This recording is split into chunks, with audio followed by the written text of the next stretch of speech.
السلام عليكم، ازيكم يا حبايبي؟ عاملين ايه؟ يا رب تكونوا بخير. فيديو جديد ووصفات كتير بالفيديو دي، وكمان هنخرج مع بعض. يومكم مشرق بنور الله، صباحكم معطر بذكر الله. ما تنسوناش اللايك والاشتراك عشان يوصل كل جديد من قناة وفاء خالد. يلا بينا نعمل مع بعض فطار مصر كده على السريع. وانا هنا قشرت البطاطس وظبطت كده عجينة الطعمية، كانت في الفريزر. ضفت معايا عود خضرة وملح وفلفل وكمون، وكمان ذرة من الشطة. كزبرة أهم حاجة.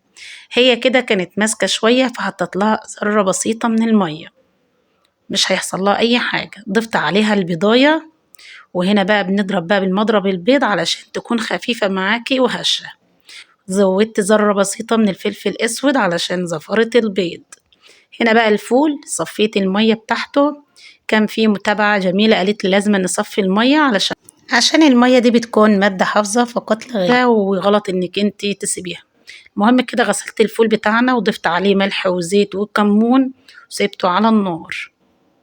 نيجي بقى هنا في الطاسة بتاعتنا، غيرتها لان الطاسة دي مخصصة للجلي فده للطعمية. كنت عاملة فيها الفراخ قبل كده، فالزيت عميق ما شاء الله، هيخلي معانا الطعمية كده ولا أجدع مطعم فول وطعمية. فطار النهاردة كده كان عظمة، يعني كل حاجة جميلة بتاعت مصر، بصل وطماطم وجبنة حادقة وفول وطعمية والأكلة دي كانت وحشانة من زمان قوي. يعني يمكن ما عملناهاش بقالنا 20 يوم ولا شهر كمان، والأولاد كانوا فرحانين بيها بطريقة فظيعة. تعرفي ازاي ان العجينة بتاعت الطعمية مظبوطة ولا لأ؟ أول ما تحطيها في الزيت لو ما فكتش يبقى كده عجينة الطعمية معاكي مظبوطة. نيجي بقى على الفول، بنهدي النار عليه كده خالص وياخد تسبيكته مع التوابل مع الزيت ويكون زي العسل. هنا بقى حبيت أعمل فلافل وطعمية، يعني ما احرمهمش من أي حاجة خالص. جبت لهم المطعم المصري معانا للفطار عندنا، وده كان فطار بالنسبة لهم فطار ملوكي. الأكل المصري ما فيش زيه، مهما نلف مش هنلاقي زيه. احنا آخرنا هنا بنفطر ببريوشة وباكت عصير. هنا بقى الطعمية كانت ما شاء الله اللهم بارك، نفشة كده وزي العسل كأنها معمولة فريش. لو وصلت معايا في الفيديو لحد هنا ياريت تحط اللايك والاشتراك عشان يوصلك كل جديد من قناة وفاء خالد. أنا هنا مجمعة لكم كذا وصفة في الفيديو، وكمان روتين وكل حاجة حلوة كده تحفيظا علشان خاطر عيونكم. هنا بقى الفول كان تمام يا سيدي. بقى لو خدت معلقة من الزيت الحلو ده واديله ادي طبق الفول ده زي العسل. اما هنا بقى الطعمية اول ما نطلعها في مصفى، هنعيش كأننا في مطعم بالظبط. بلاش تحطيها على مناديل او تحطيها في طبق على طول، خليها في مصفى كده علشان تفضل معاكي مقرمشة وتكون حلوة كده زيكم بالظبط. يلا بقى حطوا لي اللايك، قاعدين وسرحانين اكيد وبتفرجوا على الفيديو يا سيدي. هنا بقى ما كانش عندي سمسم، حطيت كزبرة وقلت حلو قوي. احنا كنا طايلين طعمية مصرية عشان نشتري 4 طعميات ب5 يورو. لازم بقى الطعمية والفول نرجع بقى الحاجات الحلوة، البصل والطماطم والجزر، ونسخن العيش بتاعنا. وكمان جبنا العيش الطابونة بتاع مصر معقول، والله. جزارة في ميلانو بتعمل العيش الطابونة بتاع مصر بيجيبوه، فده كانت حاجة حلوة أوي. خلصنا بقى من فطارنا ورتبنا الشقة، ده كان يوم السبت. فأنا هنا كنت هعمل حواوشي. الحواوشي ما تفرميش البصل، خليه تقطعته كده يعني صغيرة، ما هي صغيرة قوي ولا ناعمة قوي. خليها كده حلوة كده، كل ما كانت خشنة معاكي كل ما طعمت لك الحواوشي وخلاته ماسك كده مع نفسه. وانا هنا ضفت معايا معلقة سمنة بلدي وفلفل وكمون والشطة ونص معلقة من البيكنج باودر. ايوه، بيكنج باودر في الحواوشي جربيه مش هتخسري، هيخلي قطعة اللحمة معاكي زي ما تفردها في الرغيف هتلاقيها، يعني مش هتكش كده من الرغيف وتلاقيها كشت وبقت صغيرة، وهيكون طعمه حكاية. هنا بقى نزلت اجيب ملابس لابني محمد، طالبين منه لبس في الحضانة، عايزين لبس لحمام السباحة. لفينا في الشنطار فقالوا مفيش غير في 20، فقلنا خلاص ننزل 20. واي ست شاطرة قبل ما تخرج من بيتها وراها مشوار لازم تكوني محضرة غداكي او عشاكي قبل ما تخرجي من بيتك، يعني تبلي الحاجة بحيث انك ترجعي من بره اكلك يكون على السوا. عندي العيش برده جاي من ميلانو.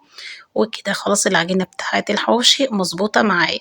انا رحنا التوينتي والاولاد عايزين ياكلوا في ماكدونالدز ده بيعمل اكل حلال واكل فيما يلي، بس اللي بينجلي فيه هو الزيت واحد. يعني سألنا ست وكانت مسلمة شغالة هناك، قالت لي في فراخ حلال وفي فراخ أو الحاجة اللي خاصة بالطلاينة، ولكن هو الزيت واحد والجريل واحدة، يعني كأنك كده بتاكل حاجة ما ينفعش انك تاكليه. فانا قلت لهم لا، احنا عاملين اكلنا الحواوشي ده هعمله لكم هيكون طعمه زي العسل. انا هنا كان معايا اصحابي ونزلنا بقى والجو كان بيمطر، وقلت مش هنلاقي حد في التوينتي والدنيا هتكون فايقة. لقينا الطلاينة كلك موجودين في التوينتي. ما تعرفوش الناس دي ما بتقعدش في بيتها طول النهار بره في الشارع. هنا بقى أولادي بيحبوا يجوا معايا التوينتي مخصوص علشان يجربوا كل حاجة موجودة فيه. دخلنا احنا هنا مكان الملابس الخاصة بالرياض، فبيحب بقى يجربوا حاجة اللي خاصة بالرياض. هنا بقى جنى ويوسف بيحاسبوا نفسهم الشورت والايس كاب بتاع البحر. روحنا بقى خلاص كده وقعدنا وعملنا العشاء الساعة 8. أي والله يعني شوف الغدا بقى الساعة 8، بس رديتهم كده وعملت لهم حاجة تكون حلال موثوق فيها. ايه رأيكم في دماغ الأم المصرية؟ كده كان خلاص يوم السبت بتاعنا خلص. ندخل بقى على يوم الحد، وده كان يوم فيه يعني الشقة دي تضرب تجلب فوق بعضها. أنا معايا قطعة لانشون كده محيراني في التلاجة، قلت هعملها بالتخديعة كده زي أمهاتنا كانت تعملها لنا. شوحت الأول اللانشون في الزيت، وبعد كده نزلت بالبصل، وبعد كده طماطمية قطعيها زي السلطة كده، وهتاكلي أجمل قطعة لانشون بتخديعة. وضفت معايا توابل كمون وملح، وظبطت الفول. انتوا متعودين معايا على الفول بنحط له كمون وملح وذرة بسيطة من الشطة ومعلقة سمنة بلدي. هنا بقى جليت البيض. احنا بقى بنعمل فطار لأن احنا هناخد معركة في الشقة سوا. يعني هننضف بقى، انا جبت لهم اللي هم عايزينه وكل حاجة تمام، نشتغل بقى في الشقة ونروقها وتكون حلوة ان شاء الله. الاكل هنا كان بسيط، بيض والفول واللانشون. والاولاد هنا كانوا مستغربينه، ولكن في اللي اكل منه حبه. ونيجي بقى على الشقة ما شاء الله تضرب تقلب، بس على مين ان شاء الله هننضفوها وهتكون زي الفل. وهنا جمعت كل الطباق وركنتها على جنب. اوعي تبدأي بالطباق وشقتك تضرب تقلب، لا هتنصدم، سيبيهم على جنب. هنا بقى كنست الأوضة ديت وروقتها، وبصوا من اللي انتوا بتشوفوا في اللحظات دي خدوا مني كتير قوي، بس ما حبيتش ان انا اطول لكم الفيديو اكتر من كده علشان ايه ما تنصدموش. هنا بقى الريسبشن، شلت الفرش ومسحت كل حتة في الشقة، عقمناها وغسيل وتنشير. اليوم كله عوضنا بقى، يوم السبت كان تغيير جو، يوم الحد ده كان تعقيم للشقة. وهنا بقى خلصنا الريسبشن، والكل اللي اتدلع يوم السبت كل يشيل في الشقة يوم الحد. هنا بقى الجزامة طلعنا كل الشوزات الموجودة فيها أعزكم الله. ويلا بقى يا يوسف اعمل بقى بيع الواحدة ب2 يورو ب3 يورو، المهم تمسح لنا كده الجزامة وتعقمها وتظبطها. والحمام كان بص شف ويرف يا سيد. ولعنا البخور واللعب بتاعت محمد دي أي قطعة ب3 يورو، اللي عايز قطعة يجينا جري. أما هنا بقى الأوضة الصغيرة، وما أدراك من الأوضة الصغيرة من الأولاد ما شاء الله عليهم. خلصناها كده وعقمناها واديله ايه السرعة دي؟ والله لو الشغل بيخلص بسرعة كده. والهدوم، هدوم بتتلم وهدوم بتتنشر وهدوم عايزة تتنشر وهدوم عايزة تتطب. خلصنا كده الطرقة والريسبشن كله كده تحت السيطرة ما شاء الله اللهم بارك. نيجي بقى على البلكونة واخر حاجة. خلصنا بقى ناخد بقى كوباية شاي وهدنة كده، نقعد 10 دقايق كده.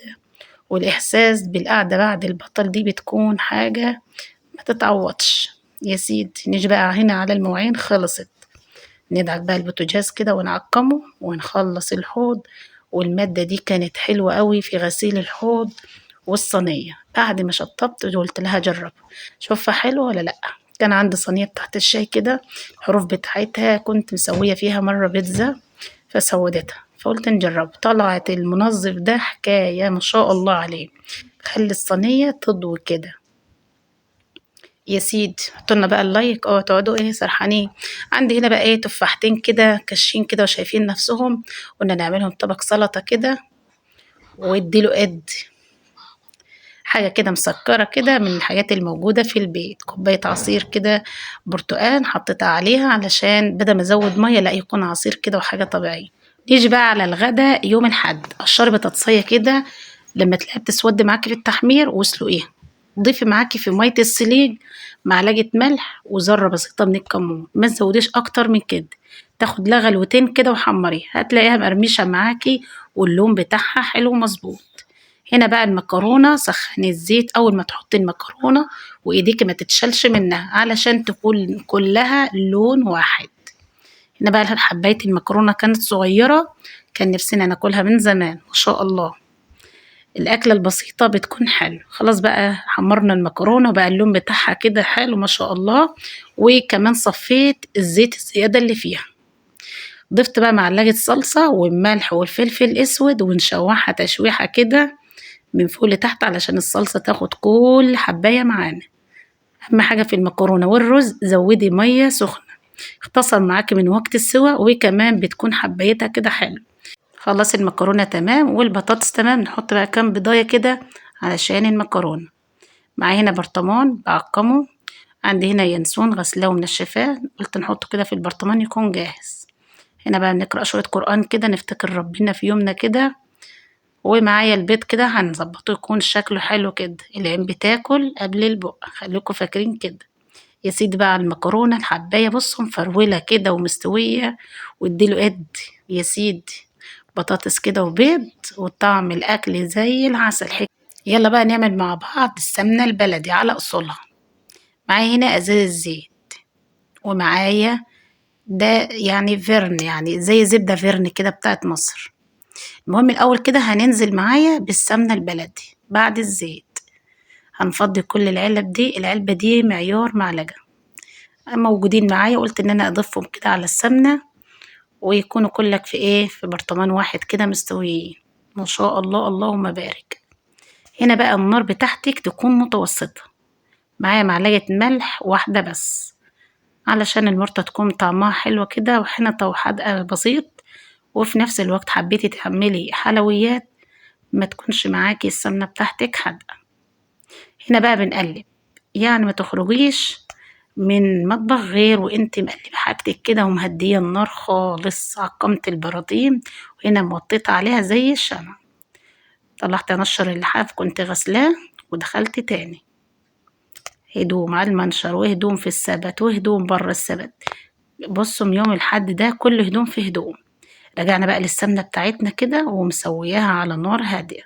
تعرفي ان استوت ازاي؟ اول ما ترجد منك كده الرغاوي البيضة وتكون لونها دهبي زي تكون في رعاية الله.